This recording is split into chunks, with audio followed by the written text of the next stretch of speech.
Welcome to this explainer. Look, if you've ever wanted to completely demystify modern database architectures, you are in exactly the right place. Today, we're taking a pretty fascinating journey. We're going to bridge the gap between abstract, highly technical database concepts and the actual real-world business problems they solve every single day. We're going from absolute, raw data chaos all the way to crystal-clear business insights. Let's get into it. Our data journey today covers 4 distinct phases: handling massive modern data, building the data warehouse, mining data for insights, and finally, specialized database architectures. Section 1. Handling massive modern data. Solving the bottleneck of unstructured information. Okay, let's dive into this. Imagine it's Black Friday. Traffic is spiking, millions of customers are hitting your massive e-commerce site, and boom, it suddenly crashes. How do we fix it? Well, traditional relational databases scale vertically. What that means is, to handle more traffic, you have to just keep upgrading a single server's hardware. More CPU, more RAM. But eventually, you're going to hit a physical limit, and under massive load, the whole system just fails. And that is exactly where NoSQL steps in. NoSQL stands for Not Only SQL. These are database systems explicitly built from the ground up to abandon those rigid tabular constraints. So instead of locking your data into strict rows and columns, NoSQL uses totally flexible schemas. And honestly, more importantly, it scales horizontally across distributed clusters of everyday commodity servers. We call this sharding. To keep the site online during a crazy traffic spike, NoSQL often trades strict ACIS compliance for what's called the base model. It basically prioritizes continuous, high availability over immediate consistency. And this really brilliantly illustrates the core choice database engineers face every day. On the left, relational databases give you rigid schemas and strictly enforce ACID properties for absolute, rock-solid transaction integrity. On the right, NoSQL gives you dynamic schemas and massive horizontal scalability using that base model. It's the ultimate trade-off, right? Strict data consistency versus massive, basically unstoppable scalability. Let's look at the absolute simplest and fastest NoSQL option out there, key value stores. Think of them like a massive, lightning-fast CodeChef for your data. You hand the database a unique key, and it immediately hands you back an opaque value payload. Because they operate at O of 1 constant time speed, which is incredibly fast, they're the absolute perfect tool for something like caching a web session or holding onto a shopping cart during checkout. Now, what if you need a little more structure? Well, here we have 2 absolute heavyweights, Apache Cassandra and MongoDB. Cassandra is a column-oriented store with a masterless peer-to-peer architecture. That means every single node is identical. There is literally no single point of failure. That makes it incredible for handling high-velocity non-stop logs, like from IoT sensors. MongoDB, on the other hand, is a document-oriented database. It stores data in a flexible format called BSON. It uses a single master layout with replica sets, which makes it the perfect choice for agile web development and dynamic e-commerce catalogs, where product attributes are just constantly changing. But how do these distributed NoSQL systems actually process all that scattered, chaotic data? They use a framework called MapReduce. It essentially splits massive tasks across the entire cluster. First, the map function takes raw data and splits it into smaller subtasks, transforming them into key value pairs. Next up, shuffle and sort automatically groups all the pairs that share the exact same key together. And finally, the reduce function condenses that grouped array down into a final aggregated calculation, like a sum or an average. It's literally divide and conquer on a massive scale. Section 2. Building the data warehouse. Organizing the chaos for executive review. So think about this challenge for a second. Your CEO walks in and says, hey, we need to analyze a decade of global sales trends across all our completely heterogeneous systems. Where do you even start with that? I mean, you certainly can't query the live production database. If you did, you'd slow down current sales. And anyway, that data only reflects the present moment, not 10 years of history. You start by building a data warehouse. A data warehouse is a centralized, read-only repository that's built specifically to handle these massive analytical queries. It's subject-oriented, meaning it focuses on high-level business concepts, like sales, rather than just application forms. It's integrated, so it merges data from totally different systems. It's time-variant, meaning it tracks that whole decade of history. And it's non-volatile. Once the data is loaded in there, it's rarely modified. It basically becomes the entire enterprise's single source of truth. To actually make all this historical data queryable, we have to model it. The most common way is the star schema.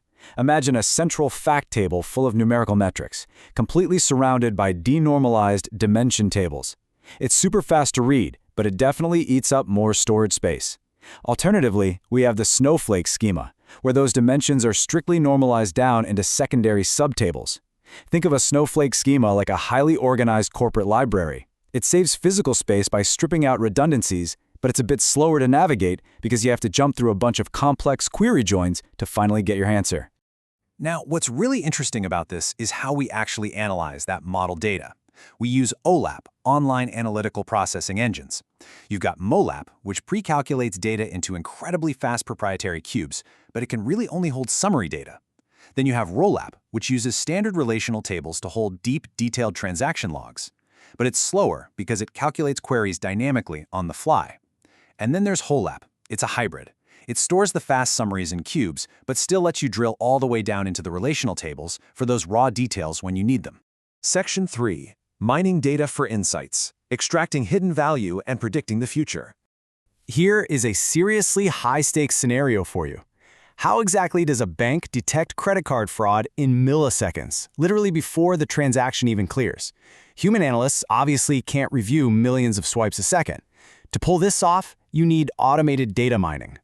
But it's really vital to understand that data mining isn't just magic. It's actually just one step inside a much broader iterative process called knowledge discovery in databases, or KDD.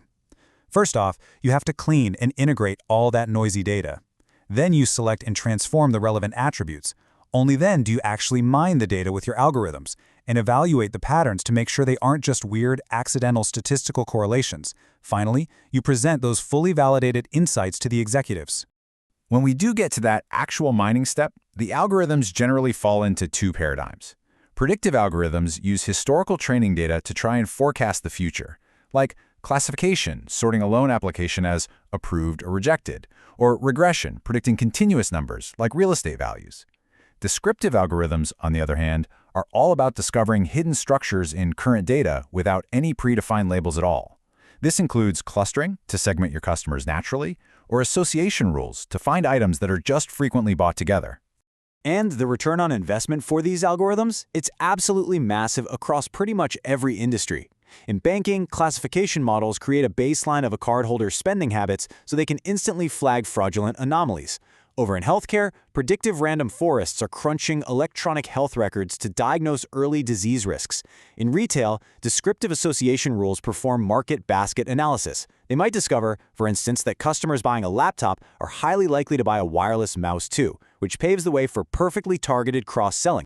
Section 4. Specialized database architectures, tailor-made solutions for unique business challenges. First up in this specialized category are active databases. You see, traditional databases are passive. They just sit there and wait for an external application to ask them to do something.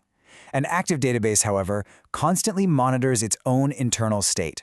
It automatically executes operations based on event, condition, action, or ECA rules. It literally shifts the business logic away from the front-end application and pushes it all the way down to the database level itself. So, the crucial point is how this enables pure, seamless automation. Picture a huge e-commerce warehouse. The event is a customer buying a product, which obviously updates the inventory. The condition evaluates if the stock for that item has dropped below 10 units. If that's true, the action automatically generates a vendor purchase order to restock the item. This entire workflow just runs silently directly on the database server. No human intervention, no external app required. Okay, here's another unique, real-world challenge. How does a ride-sharing app find available drivers within a 2-kilometer radius of your exact location and do it instantly? Traditional alphanumeric B-tree indexes completely fail at this because geographic coordinates are varying on an X and Y axis simultaneously. It's just too complex for standard tables. The solution here is a spatial database, like PostGIS. These are specifically optimized to store points, lines, and polygons. To make queries lightning fast, they use multidimensional R-tree indexing. What an R-tree does is group nearby drivers into these things called minimum bounding boxes. So, when you open your app, the database doesn't scan the coordinates of the entire globe. It instantly checks the bounding box that overlaps your specific city block, calculating the exact distance only for those few driver coordinates. From scaling through the absolute madness of Black Friday with NoSQL, to finding hidden, game-changing insights in a data warehouse, to tracking drivers with spatial indexes, we've seen how these technologies solve very real, very difficult problems.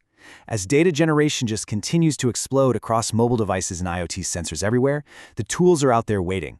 The only question left is, which of these powerful database architectures will you use to power your next big business breakthrough? Thanks for joining me on this explainer, and keep learning.